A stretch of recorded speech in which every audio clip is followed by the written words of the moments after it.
Good morning, ladies and gentlemen. Today is 9 of January, 9/1/2022. And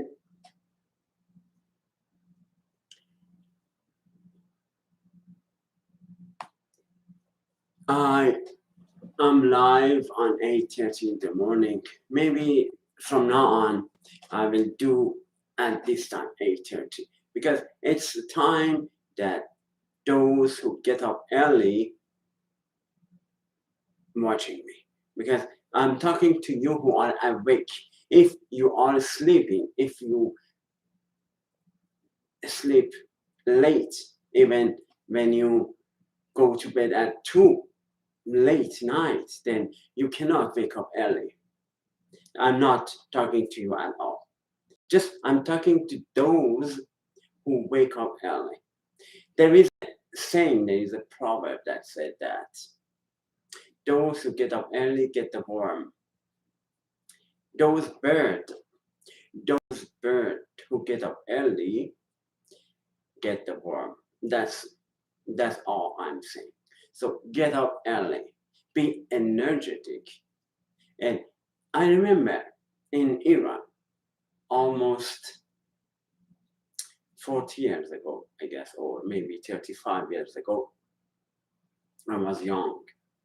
And I was part of a group that they go to the park and practice exercise. I was part of that group. And some of people didn't get up and didn't join the team, never ever.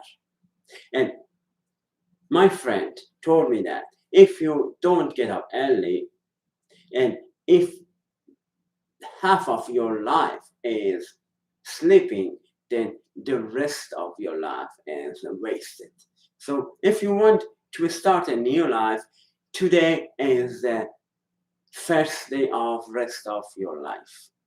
Wake up early. Wake up early and be awake. Because if you're sleepy, if you're not awake, you waste the rest of the day anyway. So wake up early. Today is the first day of rest of your life. So I wanted to start with the story. My sermon today is about the life situation. All of us live in this world. Although the world is going to destruction, every day we see a lot of negative thinking, negative acting, and we see a lot of bad, evil doing inside of the church, outside of the church. There is evil doing all over us. There is a sign all over us that says that, oh, be alert. Warning is all over. They tell us that, oh, be careful. Be careful. So I wanted to tell you, come to my home and listen to what I say. I'm going to tell you what time, so you know what time. Some people, they don't know what time I come to talk, but I'm telling you right now that the time that I'm coming and I'm talking to you is 8:30. From now on, like never before, I know, and you should know what time I'm talking. So come to my home and listen to what I say. Welcome home. Whatever situation you are in, you need to pay attention to your surrounding. Don't believe whatever you hear. Don't believe what you listen. Maybe you listen. I'm not against what you listen, but think about what you listen. Always think. Don't believe whatever you hear. During my 20 years of faith, I heard so many sermons. I heard so many people talk. But could I believe all of them? Unfortunately, yes. I believe some of those, what I heard. Maybe some of them are true, but 99% of what information I received was wrong. So what could I do? I give benefit of the doubt to people. So sometimes you want to trust, because if you don't trust, you are isolated from every and each person. So somehow you should trust somebody at least.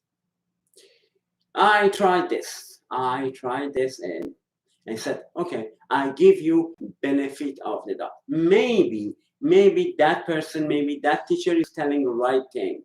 Maybe. I always had doubts, but I told myself, maybe that person is right. So I continue going to church. But it happened that whatever they were telling, I discovered those were totally wrong. Every day, I get more evidence to prove myself that I am right and those people are wrong. They are responsible and they have to give answer to God Himself, the empty word that they say.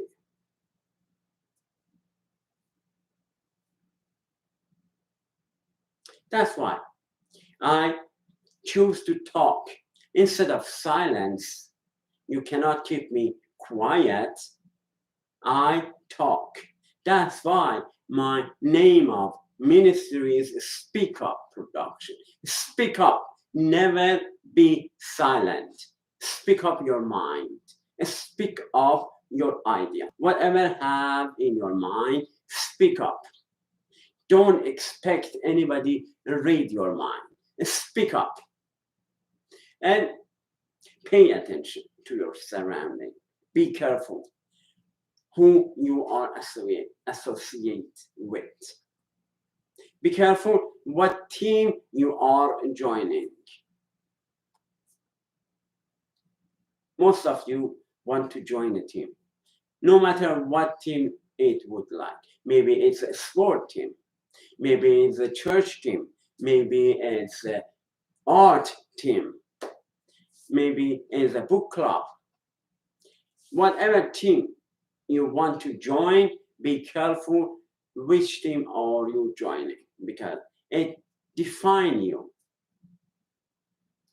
When you have a uniform, it says who you are. It sets your identity. When you have a police uniform, it means that your duty is serve and protect. But really, do all the police do this? Of course not. We see in US and all over the world, in Iran, especially in Iran, we see so many policemen. They abuse their power. They have a uniform and they have a weapon, so they abuse what they have.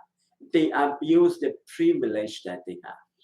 They're supposed to serve and protect, but what they do, they kill black people, right? They act based on racism. So you cannot trust policemen, but it doesn't mean that you shouldn't go to the police, whatever you need. I myself filed a report. I filed theft report to the police station. We need police station. We need police. But do all police do their duty? Of course not. Some policemen abuse other people.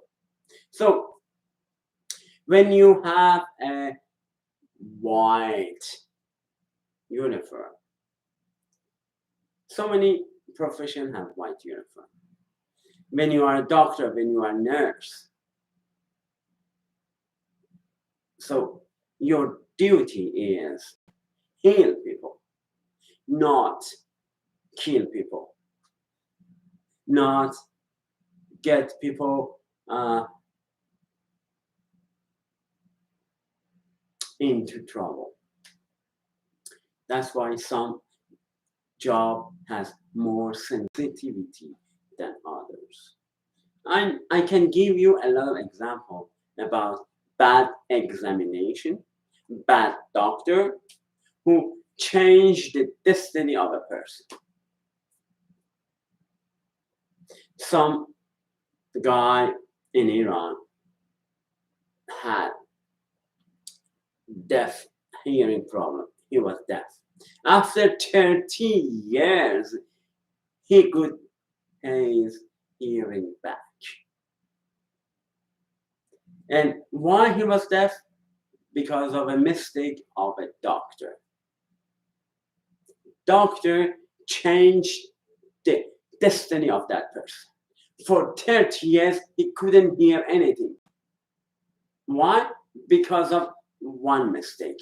One doctor made a mistake. So be careful. Be careful about your duties.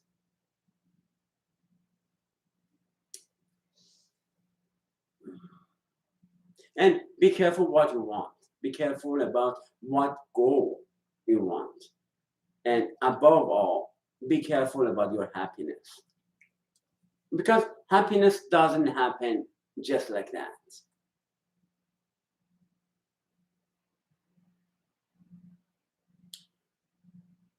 Happiness, something that you create for yourself. You are responsible for your happiness. If you are not happy, don't blame anybody else. You have to create happiness for yourself. Let me give you 2 examples more, because Jesus Christ was giving example all the time. So because I want to be clear, then I'll give you example. Let's be clear. These 2 cases may not be very normal, may not be very. They are not happening every day, but they can happen in real life, really. The first one is case 1. Delphine believes that she is married to a wonderful man and that they have a secure, loving relationship. However, and unbeknownst to her, a tragic case of mistaken identity means that she is being monitored by the police and is married to an undercover police officer. This person has deceived Delphine into loving him and does not care at all about her. All of her friends are also undercover officers who pretend to like her in order to monitor her. Her entire romantic and personal life is a sham. It can happen in real life, especially in the life of spies. Spies normally approach somebody who is a key person and try to have an intimate relationship with that person to get more information. And they have a normal life. Everybody looking at them, oh, what a wonderful and lucky couple they are. But in fact, it's just a sham. It's a fake relationship. Even one of them think that, oh, how lucky I am to find such a person so caring. But in fact, that person, or it doesn't matter, husband or wife, the only thing about is in his mind, in her mind, is getting more information. The romantic relationship is fake, all fake. The relationship is all fake. So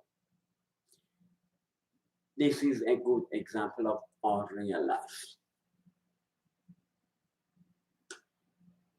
We are encountering people, we meet people, and sometimes we are excited to get to know the other person. Maybe if we get engaged and we get married, but in reality, a relationship has layers. When you give deep to know that person, you see, what a fool I have been, that I thought that person is my soulmate. You see, my life changed from today. This is the first day of my life, and my life changed forever from today.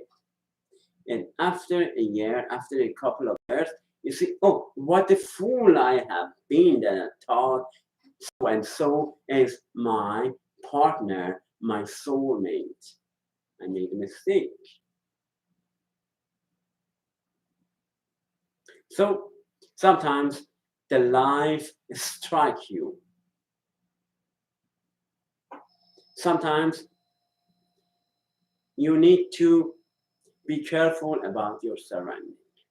I know sometimes it's so difficult to know other people. They act nicely. They want to get your attention. They want to get you to trust them. But really,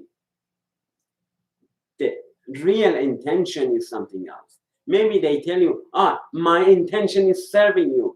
But the reality is totally opposite of that. So be careful. Maybe you are in a situation that you work in a place that you think, this is my dream job. And all I want to work here is surrounding with people like this. They are good people.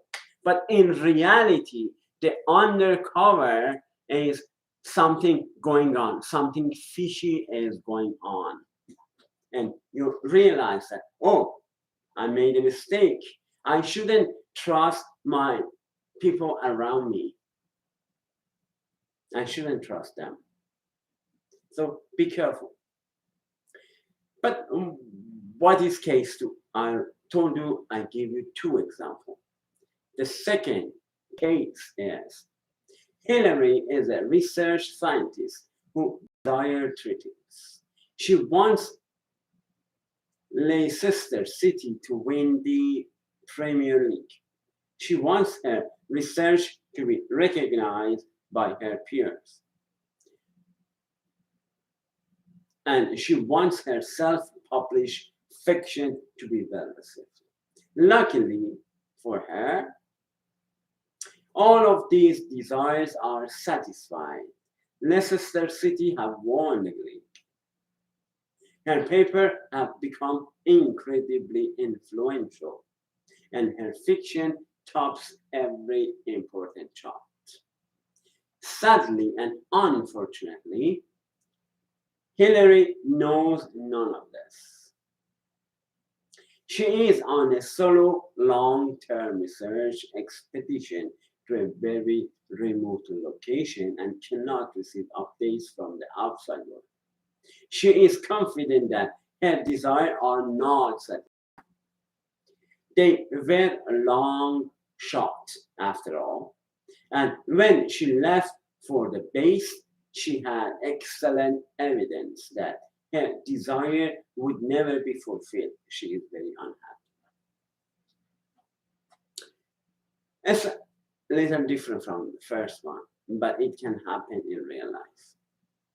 Every day it can happen. It's not normal in this exact case, but it can happen totally. Because, see, her desire fulfilled all she wanted fulfilled, but she didn't know that they are fulfilled. So we, as a Christian,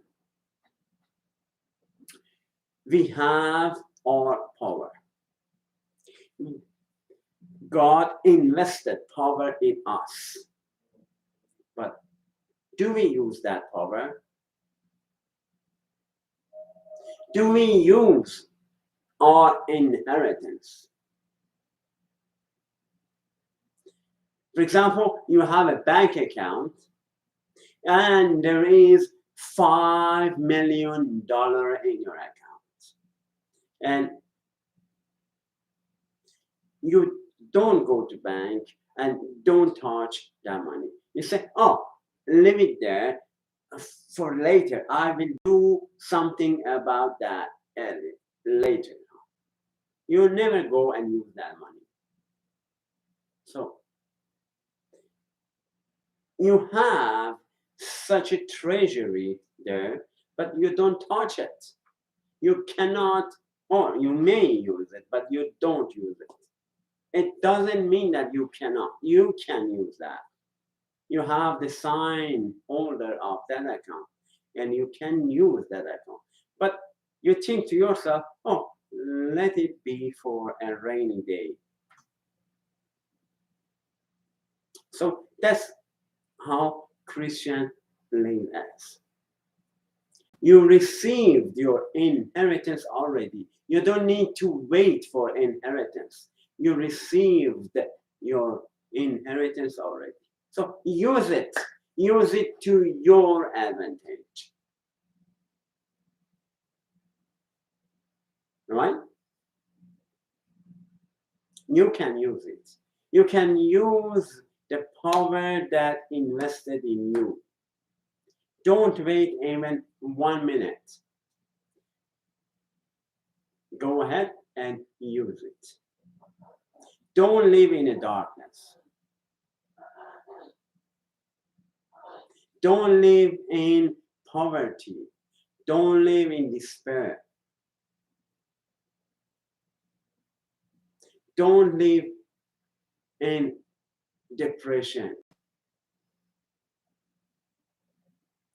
You have God, and you can ask God, and you can receive from God whatever you need. You already received your inheritance. So what are you waiting for? Use that inheritance to your advantage. Let's explore more about these two cases. Delphine's life feels good. They are opposite actually. The first one, Delphine has a very, very good life. She is so satisfied with her life. She has a perfect husband. She has a perfect home. But in reality, all of this is fake. She feels good. You see, it's about happiness. She feels so good. She feels so happy. She is in a best relationship ever. But in reality, that relationship is fake. So she feels good. Why? Why, when she finds out that husband is a spy or husband approached her for another reason, she got upset. She was happy, she was lucky, and she could continue that relationship. If feeling the only things we want, then we should be happy, even in a fake relationship, because we feel happy. We have someone beside us. We have someone beside us that makes us happy. why we are not happy with that. We feel happy, so that should be enough for us, but it's not enough. Because the base, the foundation of that relationship is fake. And in spite of the fact that she is very happy and very lucky, but something is wrong here. That's the base of that relationship. But the second one is totally different. You see,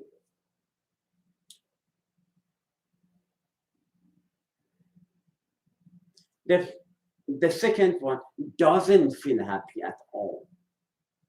She is depressed. For example, you write a book and you think that, this book is going to be influential. This book going to be bestseller. And it happened.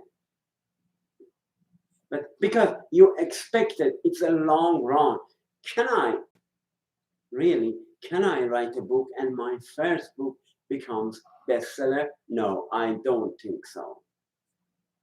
And it becomes bestseller, but you don't know. You are not aware of it. You don't feel happy, but the desire, what you need, it fulfilled, but you don't know anything about it. That's opposite and vice versa. So there is two aspects here that we should have. We should feel happy. Of course, we should feel happy. But the feeling is not enough. The feeling of you're happy shouldn't be based on fake things. The feeling shouldn't be in second emotion. The feeling shouldn't be related to your surrounding. It shouldn't be. Of course, you should feel happy. Nobody saying that you shouldn't be happy. You should be happy. Always rejoice. But that rejoice is depending on your husband. If you put your husband in the closet, then you feel happy again? Are you happy when you put your husband in the closet? I don't think so. You cannot feel happy with that. So when you rejoice, when you feel happy, it shouldn't be related based on your husband.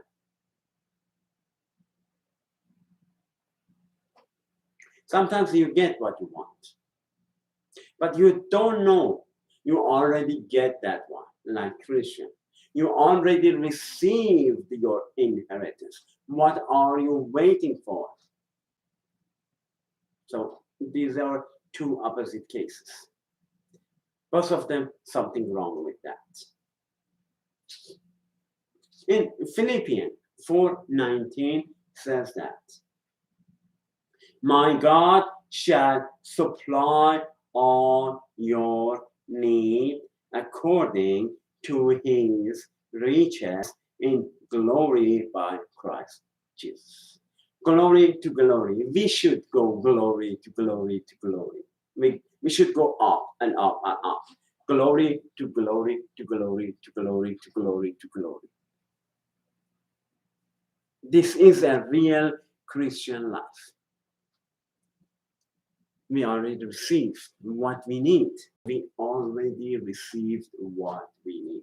We don't need to push to receive. We already received what we need. The only thing is that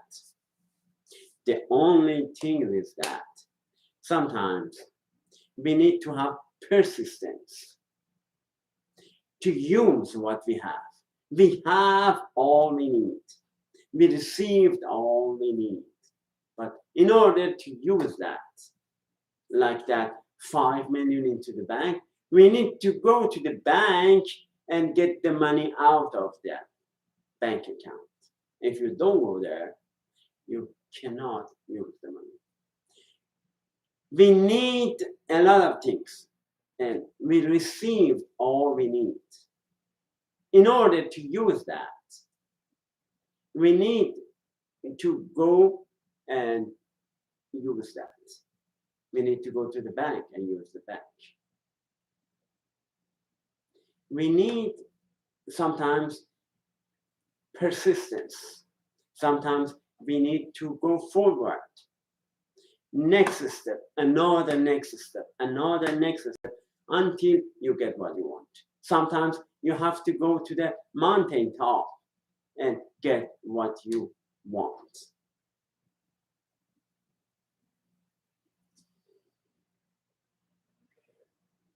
So these are two cases. Hillary get what she wants, but she's not satisfied. These cast doubt on the idea that getting what you want give you happiness, because she gets what she wants, but she doesn't know that. Sometimes you know that you received your inheritance, but you cannot use that. Sometimes you doubt about goodness of God. Sometimes you say, okay, in the Word of God says that God provide all you need. So why I don't have what I need? Because sometimes you need persistence. Sometimes you need to tackle obstacles. Sometimes you need to be tested.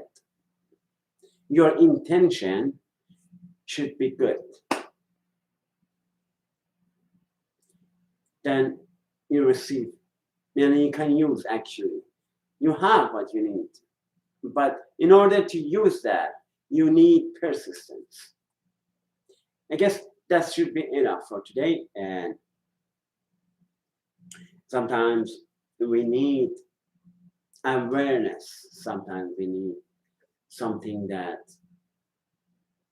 motivates us to get what we want. Peace of God be with you all.